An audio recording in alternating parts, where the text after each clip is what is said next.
Imagine watching your child suffer 30 to 50 seizures a day. You want to do anything you can to stop it. That's the reality for Josh and Angie Weaver. What Amelia has gone through, her suffering, no one should have to go through that. 7-year-old Amelia suffers from Dravet syndrome, a rare and debilitating form of epilepsy that severely affects her quality of life. It's a very helpless feeling watching your child suffer like that. Almost every day starts with a grand mal seizure. Those are 1 to 2 minutes long. Those are scary. Her body convulses and she turns blue. During other seizures, her head suddenly drops to her chest. Other times, her entire body will fall violently to the ground, making it dangerous to walk on her own. And it's not like a fall like most people think, oh, you fall and you kind of trip yourself. It's like, it looks like the life leaves her, and she does a head dive into the ground. Most kids her age are developing, going to school and learning new things, but Angie says Dravet syndrome is actually sending Amelia backwards. Medications have not been able to control the seizures, making simple tasks such as feeding herself impossible. We've tried what's out there. We've actually gotten to the point where we're retrying medications that she's already tried. Her dad, Josh, says it's all made life much different for Amelia and little sister Penelope, but no less filled with love and laughter.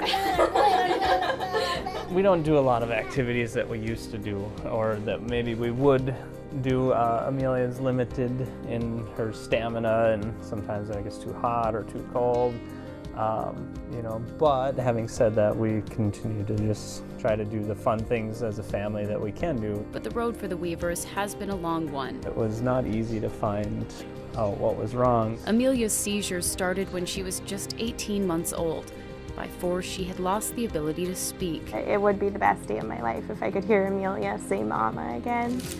At age 6, she was finally diagnosed, and it's been an uphill battle from there. They say when you failed as many meds as Amelia has, it's like a 1% chance that something will work on the medical anti-epileptic medications. But Angie and Josh refused to give up. We started looking online. What are other parents of children with Dravet syndrome doing? Because I bet they're just not watching their children have seizures all day long. It's okay, honey. Mommy's here. That's when they found out about Charlotte Figge, another little girl in Colorado just like Amelia. Her life changed by using a marijuana extract as medicine. It was amazing watching her and her video, and she's walking and talking and having, maybe 1 or 2 seizures a week from 300. For the first time in a long time, the Weavers had new hope. We watched that, and I just turned to Josh and I said, we have to get that for Amelia now. I didn't want Amelia to suffer one more day. It's the extracted oil, and then you take it orally like she does her other medicines. Since then, they've been trying to find a way to get that type of treatment in Minnesota, making several trips to the state capital. I believe this is our best option. I believe it's going to get the medicine into her hands the fastest. They've been in the middle of a contentious political debate.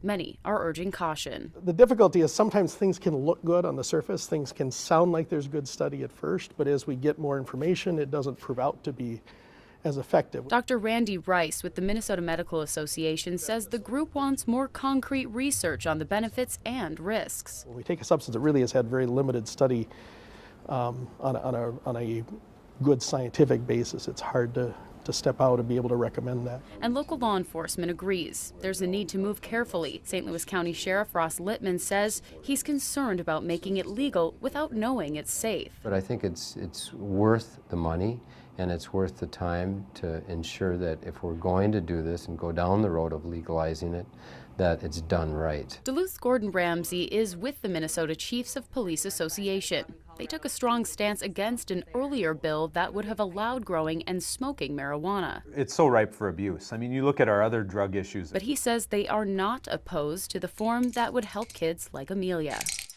But I know the Chiefs Association, myself, and many people feel that the medical portion, when you're talking liquid or pill form, it's not an issue. So let's pull out the grow your own, smoke your own, and get it done. While the legislature wrestles with the issue, the Weavers say the clock is ticking. Without the legalization they're seeking, they'll likely leave Minnesota for Colorado. We're not criminals. We're two parents of a very sick girl that are just asking for our legislators to help us. I can't stay in Minnesota and watch Amelia go through this if she doesn't have to. But until then, they're holding on and fighting for Amelia.